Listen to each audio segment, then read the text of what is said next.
பிஆர்எஸ்டிசி TV B Rajasekaran தொகுத்து வழங்கும் திருச்சியில் தமிழ் மாநில காங்கிரஸ் கட்சியின் மாவட்ட தலைவராக உள்ள மரியாதைக்குரிய ஐயா திரு டி குணா அவர்கள் தமிழ் மாநில காங்கிரஸ் கட்சியில்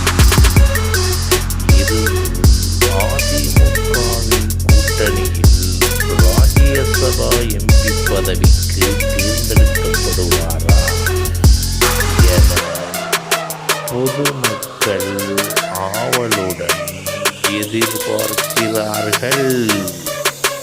இந்த நிகழ்ச்சியை தொடர்ந்து தொகுத்து வழங்கிக் கொண்டிருப்பவர் பிஆர்எஸ்டிசி டிவி பி ராஜசேகரன். நன்றி, வணக்கம்.